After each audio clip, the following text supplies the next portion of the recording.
What's up, guys? Travels here, doing a video on the Infinity Watch. We're going to do some really high-level play testing. My team, all said and done, I think is 787,000. You're going to see me match up against a couple 750s, 760s. I'll show you some videos of me winning. I'll show you some videos of me losing, and kind of give you an idea of what I think the best way to win in the mirror match is as of now. Obviously, the teams that I'm facing are pretty comparable in power. We'll get into my team here and show you. Right after getting Adam Warlock, brought him to T15, level 80. I also have brought, you can see the red stars, Phyla 7 red, T15, level 80. I did all of her T4s. You need to do everyone's passives. I just brought Moonddragon to T15 as well. I think she's really important in the mirror match. Probably the most important in the mirror match, to be honest. I think a lot of people talked about Phyla being the most important because of the death proofs and the drain. I think you get the majority of the control out of Moonddragon. And I'll show you just in playtesting kind of what that looks like too, and why I think that I'm running the striker skirmisher combination right now. I will have Warlock at a blue ISO 3 probably in the next couple days here. So if you want to see any more testing with him with the triple tap, I do have. I think almost everyone is blue ISO 3. I could do Moonddragon right now, but I'm going to wait and do Warlock first. Nebula's a 14. I could bring it to 15. I just don't really see the need for it right now. So everyone else is going to be a T14. Almost all their T4s done. I think everyone has every T4 done actually, except for Nebula. This is going to be our first fight. This is in arena, and this is going to be me winning. I'm sure you'll see a lot of people say to watch for the safeguard, and when the safeguard comes off, to target the non-safeguarded person and go for the kill. It doesn't always work that way because right now Nebula doesn't have the safeguard and Gamora doesn't have the safeguard, and the problem with those two is you can go kill them both, but the revive, I've found the most consistent I've been in winning, and specifically against AI, is targeting Moonddragon. Because the AI is going to kind of be all over the place, so they're going to target a couple different people. They're not going to just hone in on one person like you can. And I know it's a little harder to get her down. You see she comes back, and I don't even know the ultimate there is probably not the best use because the death proofs. So the basic with the bleeds probably would have been better. But getting her down is important. You see mine lives too, and I get a shot here to heal up. Keep her alive, and then their Moonddragon goes down. And I'm pretty confident that in almost every fight, once you lose Moonddragon, it really puts the fight in your control. And then next you want to target Phyla and get rid of her. Phyla and Moonddragon are the only two that don't revive. So this is a sustained fight. You'll see a big sustained fight after this. After 2 matches after this, a really big sustained fight in real-time arena where I'm targeting Phyla and he's targeting Moonddragon, and it goes past the full 5 minutes and goes into turns after. They're really, really long fights. You're talking like 2-3 minute fights and sometimes 5-minute fights, which I actually think is kind of nice because there is a little bit of RNG here too.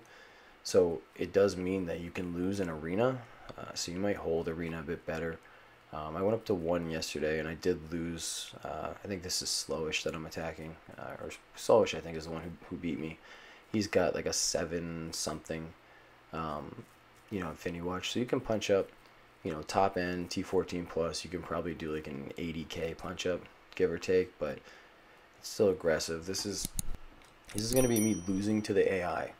And now, so you can see I'm trying to target the non-safeguard, which is Nebula, which I don't think is the best way to do this as of now, because you can kill her, and getting rid of her would be huge because you get rid of the triple tap, but unfortunately she comes back, so it's hard for you to kill her and then kill her again. And you'll see in the middle of this fight I stop targeting her and I go for I think Moonddragon, but you know, you're using like this special here. Most of the time, this special is kind of a waste in the mirror match because there's a ton of immunities. So the only other person I could have used that on was Gamora, but she has an evade. And I use it on Nebula, and then I end up killing her, but it's completely useless because she just spawns back and then doesn't have an ability block. So I could have changed my target here to keep the ability block, but I just said, hey, you know, let's see what we can do if we can kill her twice, and if that works out better. And it doesn't, but so I get my heal here. I say this fight's not going well. Let's try and move over to Moonddragon. She has the safeguard, so we're actually switch over to Phyla, I think, in a second here and try and get her down.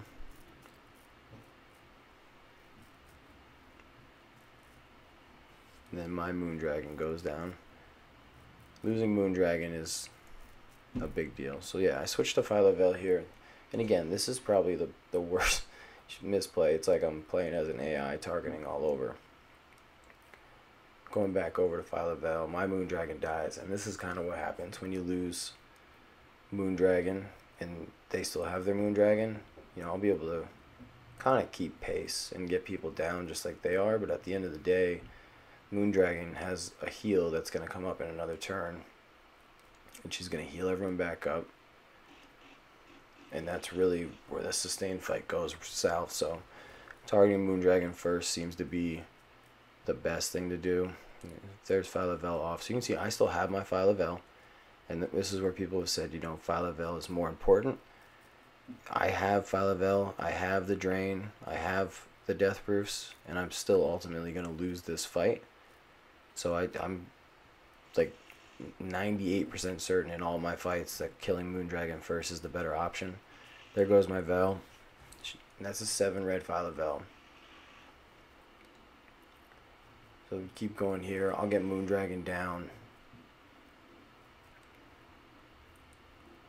And we'll just kind of play this out. But in the end, you know, there's the big, you get a heal, you get some turn meter rewind. Like, Moonddragon really does add a ton to this team. So getting rid of Moonddragon first is an ideal situation or solution here.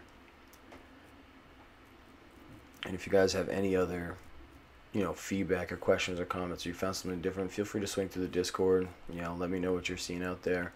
What you guys think, if someone's having more success killing someone else. I know some people are testing targeting the non-safeguards first and getting rid of them. There is a bit of RNG, like, you know, if the safeguard comes off from Moonddragon and or Phyla first, like, that might make a difference for you. But if it's on Gamora or Nebula, I don't see any reason to not kill them, to kill them first, just because they come back. So it just doesn't really help the fight that much. So this is me versus Hasty Dave, alliance mate of mine. We're in real time. We match in real time arena, which is great. So we're both playing this out. And I go to target Phyla first. He uses his ult there, which is fine. It doesn't really matter who he's targeting because all the evades are up. You can see I start with a turn meter in my favor. And he's kind of targeting Vel here too. So I've played around with using the basic or the special there, and it's kind of a wash, right? Like, the special sucks because it gets rid of the evades, but it doesn't actually apply any of the heal blocks. So I kind of like our basic more in most cases, especially if you're facing Doom. I always basic, I never special. So see, he switches over, he goes to the non-safeguard and does the ability block on Gamora, which is a good play. I'm still trying to get rid of Vel. So I'm thinking, you know, should I not use the special from Vel? I've kind of been considering holding that for another turn, but you kind of want that barrier too, just for more sustain. Make sure Moonddragon stays up. So that's kind of something I've been messing around with. I've been messing around with saving the ability block too on Warlock. So we're going to use her special. And she clears the debuffs, so all that resist is good, or she clears the buff, sorry. So having all that extra focus is great. And, you know, we're gonna again try and get Vel down here, but you see that big heal, then defense up, and then deflects. And she has safeguard on her, so they're not going anywhere. And now my Moonddragon has no safeguard, defense down, and this gives him the opportunity to come in and just destroy my Moonddragon. And he almost gets her on a one-shot there, which is big. But now I'm back at targeting Vel, and I'm not going to kill her. So there is something to be said for moving around these targets and, you know, getting that ability block out on Gamora. You know, it didn't do anything to ability blocker. But, you know, if you're not putting all these death proofs up, because if you don't one-shot the characters, then you can go for the one-shot, which could really flip the fight in your favor. So he's targeting Gamora because Moondragon's dead as soon as, yeah. So Moondragon's dead as soon as she gets turned. I'm getting Vel, and I'm going to bring Vel down. She's got multiple safeguards. She's got tons of death proofs on her. Defense up, counters. So they have the majority of the buffs stacked in their favor right now, and I don't. I'm kind of looking bad, and that's one of the reasons why I was considering holding the special for Vel, because she can clear a lot of those debuffs. So like if I still had that here, we could get rid of a lot of these nasty debuffs and, you know, keep us in the fight. But now I'm down Vel and Moondragon, and at this point, like, this is an ugly fight, and I need to kill. I'm gonna go kill Moondragon here. But at this point in the fight, we're too far behind, and I'll fight back, and it'll come down to a 3-on-3. But it's still like you're really fighting from behind here, so it just makes this really hard. So I'm going to use a special because they have, you know, evades and stuff, and I want to start clearing more stuff off from them. I want to put heal blocks up. I lose Gamora, she gets revived. They're heal blocked for that heal, but he gets a turn meter. You can see the counters are big from Warlock. I really like his basic as a T4. You know, just for talking about T4s, with Warlock, I'd say his passive is huge. His basic is huge. His, I think alt is not that necessary. It's just 70% damage, and his special is pretty good for the disrupts, but nothing crazy. I would definitely do passive and basic first.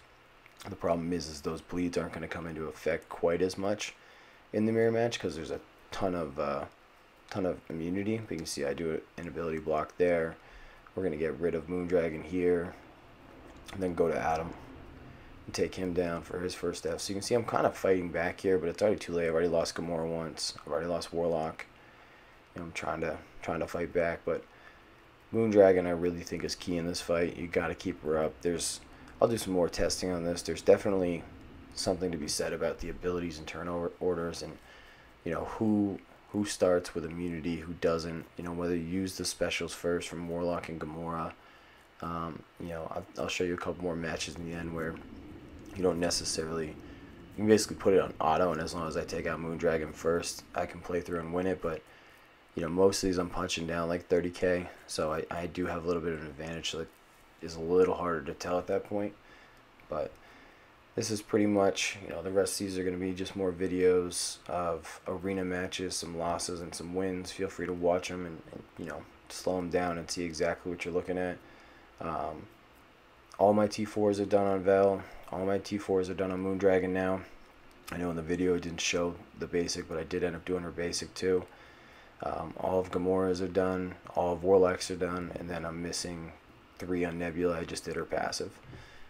So this is Shallister. This is a pretty even matchup. And again, this is an arena. You know, just show you kind of what these fights look like. The first attack really doesn't matter that much. You're just using it to put the evades up on your team. And then you really want to make sure that you get your targeting situated. This will be using the basic here, trying to take out Vel, you know, first. But feel free to watch all these. I'll leave a link to the Discord. Leave a like, subscribe, comment. If you guys want to see something different, I think I might throw some teams in the end here of beating up Doom. Just so you know, if you're fighting Doom with this team, I let a Doom ult on this team, and I still won. I didn't even lose anyone. So like, Doom is not gonna kill these. I went into arena, I attacked Doom, and used the special, and he didn't die. He got his ult off first turn. It was a Kestrel Doom, you know, big team, and still didn't even phase my team. I didn't even lose anyone. So Doom is not going to be a solution. I'll keep working on some other solutions. I've tried some stuff, you know, with Doom, Red Guardian, Emma, Kestrel, and even Black Bolt, but even that, it's hard to get a kill, so it just makes it hard to win anyways. feel free to swing through the Discord, ask some questions, post some stuff, hang out with the group. Good group of guys in there and gals. Also leave a like, comment, sub, and look forward to hearing from you guys. Thanks for stopping by.